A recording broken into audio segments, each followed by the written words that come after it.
নমস্কার বন্ধুরা, কেমন আছেন সবাই? কাকুলির ঘর কোনো একটি ব্লগে আপনাদের স্বাগত জানাই। আজকে সোমবার আর কালকে রবিবার, জানেন তো সারা রাত বৃষ্টি হয়েছে। আজকে সারা সকাল ধরে প্রচুর হারে বৃষ্টি হচ্ছে। তো দেখুন, বাজারঘাটেও যেতে পারছে না, কেউ কিছু করতে পারছে না। সারা দিন যেন কেমন একটা বাজে অবস্থার মধ্যেই দিনটা কাটছে। আর এদিকে আজকে যেহেতু সোমবার, রঞ্জার আবার জন্মদিন।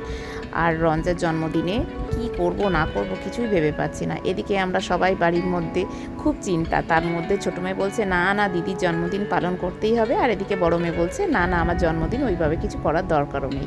আর ও যেহেতু বড় হয়ে গেছে, জন্মদিনটা ওইভাবে সে পালন করতে চায় না। আর ছোটো মেয়ে বলছে না না তুই না চাইলেও আমি তোকে ছাড়বো না। সেই জন্য এখন দুই বোনের মধ্যে এখন ভীষণ একটা চলছে। তো যাই হোক, ওরা ওদের মতো করতে থাকুক, মজা করতে থাকুক। আমি ওর জন্যে যেগুলো ভালোবাসি সেগুলো রান্নাবান্না করি। বাজার এনেছে যদিও বা একটু বেলা করে, আর একটু বেলার মধ্যেও আমি সব কাটাবাটা করে রেডি করে নিয়ে এদিকে রান্না চাপিয়ে দিয়েছি। এদিকে বেগুনগুলো আমি কেটে ভালো করে ভেজে নিলাম, আর এদিকে কাঁকরোলটা আমি ভাজছি। ও যেগুলো ভালোবাসে সেগুলোই রান্না করব। ও যেহেতু ফ্রাইড রাইস, চিলি চিকেন ভালোবাসে, আজকে চিলি চিকেনটা করতে পারবো না, যেহেতু মাটনও ভালোবাসে। তো আজকে মাটনও রান্না করব, ওর পছন্দের মাটন। তো সেইগুলো দেখি কখন কত বেলায় আমি রান্নাবান্না করে কমপ্লিট করে ওকে খেতে দিতে পারবো আমি জানি না। এদিকে পায়েস চাটনি হয়ে গেছে, আর এদিকে 5 রকম ভাজা আমি একটু তাড়াতাড়ি করে নিচ্ছি। মাছ খেতে খুব একটা পছন্দ করে না যদিও বা, ও এই ভাজাভাজি একটু পছন্দ করে।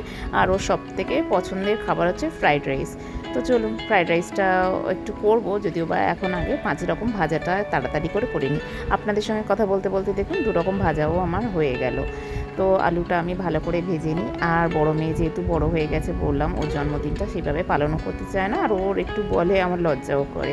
এখন আর আমি ছোটো নেই, আর সেইভাবে আমি জন্মদিনটাও করবো না।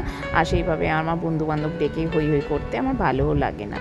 তুমি বোনের জন্মদিনটাই ভালো করে করবে। তো আমি বললাম যে না না, তা কেন, বাবা মার মন কি আর মানতে চায়? তুমি যেগুলো ভালোবাসো সেগুলো রান্নাবান্না করে খাওয়াবো। আর চলো, আজকের ও বিরিয়ানিও ভালোবাসে, তো রাতে বিরিয়ানিটা ওকে খাওয়াবো। যদিও বা বিরিয়ানিটা আমি কিনে আনবো, বানাবো না। আর এদিকে দেখুন, আমার ভাজাভাজিগুলো প্রায় হয়ে এসছে। আর এখন আমি মাছটা ভালো করে ভেজে নিচ্ছি, মাছের কালিয়া বানাবো। আর এদিকে 5 রকম মিষ্টিও আছে, আর এদিকে যেগুলো বাড়িতে রান্না করব সেগুলোও আছে। আর রাত্রেবেলা ওকে ভাবছি বিরিয়ানি এনে খাওয়াবো। তো দেখা যাক কী করি আর না করি। আজকে যেভাবে যা বৃষ্টি হচ্ছে, বাইরে কতটা বেরোতে পারবো সেটা কিছু বলতেও পারছি না। চলো, মাছটা ভালো করে আমি ভাজি করে নিই। আর ছোটোটা আর বড়োটা ওদিকে ওর দিদির পিছনে লেগেছে, ভীষণ ওরা দুজনে এখন মজা করছে বসে বসে। আর এত হারে বৃষ্টি হচ্ছে যে বৃষ্টির মধ্যে আর কিছু ভালোও লাগছে না। এদিকে পেঁয়াজটা দেখুন ভালো করে আমি ভাজা করে নিয়েছি, আদা রসুন বাটা দিয়ে দিয়েছি।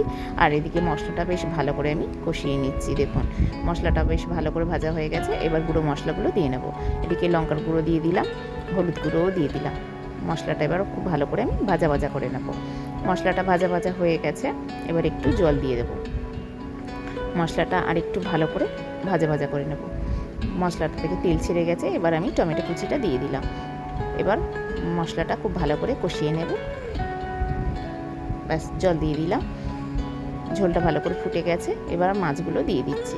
মাছটার মধ্যে খুব বেশি আমি ঝোল রাখবো না, একটু গামাখা আমি মাছটা করব। মাছটা হয়ে গেছে, বড় কড়া বসিয়ে দিয়েছি। এদিকে কড়াইয়ের মধ্যে সাদা তেল দিয়ে দিলাম। চলো, ফ্রাইড রাইসের সবজিগুলো এবার খুব ভালো করে আমি ভেজে নিই। তেলটা ভালো করে গরম হয়ে গেছে, ফ্রাইড রাইসের সবজিগুলো আমি দিয়ে দিচ্ছি। তো এবার ফ্রাইড রাইসের সবজিটা খুব ভালো করে আমি ভাজা করে নেব। সবজিটা ভালো করে ভাজা হয়ে গেছে। এদিকে দেখুন, ফ্রাইড রাইসের চালটা আমি আধা ঘন্টা 40 মিনিট আগে ভিজিয়ে রেখেছিলাম, বসিয়ে দিলাম। ফ্রাইড রাইসের ভাতটা ভালো করে ফুটে গেছে, নামানো হয়ে গেল। দেখুন ফ্রাইড রাইসটাও আমার কমপ্লিট। আমি একটু তাড়াতাড়ি দেখাচ্ছি, তার কারণ হচ্ছে একটু হাতের সময় খুব কম, যেই জন্যে আমি তাড়াতাড়ি করে ফ্রাইড রাইসটা বানিয়ে নিলাম। এদিকে ছানার কোপ্তাগুলো খুব ভালো করে আমি ভাজা করে নেব। ছানার কোপ্তার রেসিপিটা আপনারা যদি দেখতে চান, অন্য কোনো ব্লগে আমি দেখিয়ে দেবো আমার ছানার কোপ্তার রেসিপিটা। ছানার কোপ্তাটা কীভাবে কি বানিয়েছি না বানিয়েছি সেটা পুরোটাই আপনাদেরকে অন্য ব্লগে আমি দেখিয়ে দেবো। তো এবার ছানার কোপ্তাগুলো খুব ভালো করে আমি ভাজা করে নিলাম।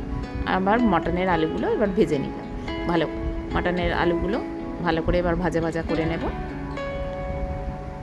মাটনের আলুগুলো ভাজা হয়ে গেছে, এবার পেঁয়াজ দিয়ে দিয়েছি, পেঁয়াজটাকেও ভালো করে ভেজে নেব। পেঁয়াজটা ভাজা ভাজা হয়ে গেলে এবার মধ্যে বাটা মশলাগুলো দিয়ে দিচ্ছি। রসুন বাটা দিয়ে দিলাম, রসুন বাটা দিয়ে ভালো করে একটু কষিয়ে নিচ্ছি। রসুন বাটা দিয়ে কষিয়ে নেওয়ার পর আদা বাটা দিয়ে দিচ্ছি। আদা বাটাটাও ভালো করে কষিয়ে নেব। আদা বাটাটাও বেশ ভালো করে কষানো হয়ে গেছে। এবার দিয়ে দিচ্ছি লঙ্কার গুঁড়ো, এবার দিয়ে দিচ্ছি হলুদ গুঁড়ো। মশলাটা খুব ভালো করে এবার কষিয়ে নেব। আর অল্প একটু দিয়ে দিলাম স্বাদ মতো নুন। আজকে মাটনটা সিদ্ধ করার সময়ও আমি একটু নুন দিয়ে নিয়েছিলাম। তো দেখুন মাটনটা দিয়ে ভালো করে আমি কষিয়ে নিচ্ছি। মাটনটা খুব ভালো করে কষিয়ে নেওয়ার পরে একটু চিনি দিয়ে দিলাম। আলুটাও দিয়ে দিয়েছি, আলুটাও গোটা গোটা দিয়েছি, খুব বড় বড় আলু দিইনি, একটু মাঝারি সাইজের আলু দিয়েছি। ভালো করে আলুটা দিয়ে মাটনটা বেশ ভালো করে কষিয়ে নিয়েছি। আর এদিকে আমি একটা হাঁড়ির মধ্যে ভালো করে গরম জল করে রেখেছি। এই মাটনটা কষানো হয়ে গেলে এই মাটনটার মধ্যে গরম জল দিয়ে দিয়েছি। চলো মাটনটা এবার হয়ে গেলে নামিয়ে নেব। এই হচ্ছে বার্থডে গার্লের খাবার। 5 রকম ভাজা করেছি, ফ্রাইড রাইস করেছি, মাটন, চাটনি, পায়েস, পনিরের কোপ্তা আর হচ্ছে মাছের কালিয়া। আজকের হচ্ছে বার্থডে গার্লের এই হচ্ছে মেনু। এই হচ্ছে রক্তিমাকেও খেতে দিয়েছি, রক্তিমা আর রঞ্জার খাবার। এই যে আজকের বার্থডে গার্ল রক্তিমা, না আজকের বার্থডে গার্ল হচ্ছে রঞ্জা। হচ্ছে রক্তিমা খাচ্ছে। কেমন হয়েছে? ভালো হয়েছে? টেস্টি হয়েছে সব খাবার? কোপ্তা, পায়েস, চাটনি, মাটন। তো এই হচ্ছে আমার বার্থডে গার্ল। দেখা দেখি মুখটা, বলো কেমন লাগছে আজকের বার্থডে? খাবারগুলো কি পছন্দ হয়েছে? ভীষণ, এত রকম সব খাবার। তোমার যেগুলো পছন্দ সেই রকম খাবার আমি বানিয়েছি। চলো স্টার্ট করো, খাও। আর এই যে হচ্ছে আমার ছোট মেয়ে রক্তিমা, ওরেও দিয়েছি, ও খাচ্ছে। ঠিক আছে খাও। তো কেমন লাগছে বলো খাবারটা? ভালো হয়েছে? টেস্টি হয়েছে সব খাবার? এই হচ্ছে দুই বোনে খেতে বসেছে।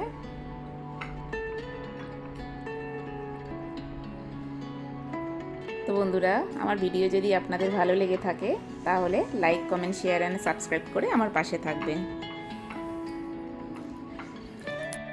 এই যে রঞ্জার কেক এসে গেছে, ও এবার কেকটা কেটে নিই।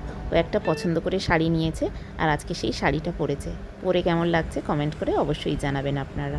Happy birthday to you, happy birthday to you, happy birthday dear Ranja, happy birthday to you, may God bless you, may God bless you, happy birthday dear Ranja.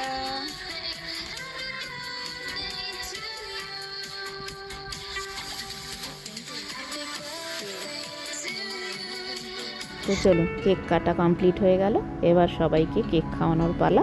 সবাইকে কেক খাওয়াচ্ছে। আর দেখুন এদিকে মাখামাখি চলছে। আর ওকে সবাই মাখানোর চেষ্টা করছে কেক, আর ও কিছুতেই কেক মাখবে না।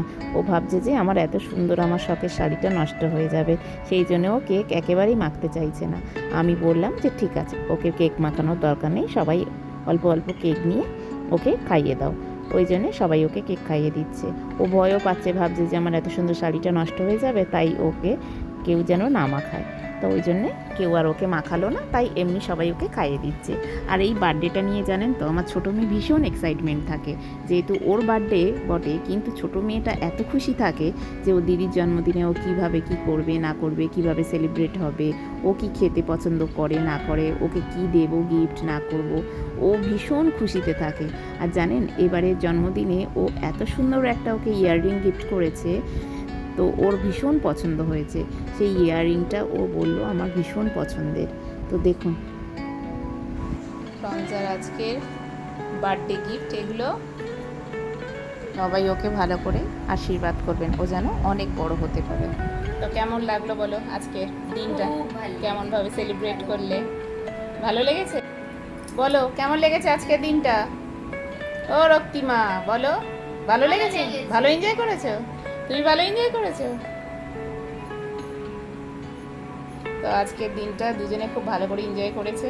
সব অল্পের উপর থেকে অনুষ্ঠান ছোট্টর উপর করেছিল, থেকে কিন্তু ছোট ভালো। জিনিসই ভালো। হ্যাঁ, কিন্তু রঞ্জা খুব এনজয় করেছে ব্যাপারটা, তাই তো? তো ভিডিওটা ভালো লাগলে কি করতে হবে? Like and subscribe. হ্যাঁ, লাইক এক সাবস্ক্রাইব করে আমাদের পাশে থাকতে হবে, তাই তো? তো এখনকার মতো টাটা। টাটা, দেখা হচ্ছে পরের ভিডিও।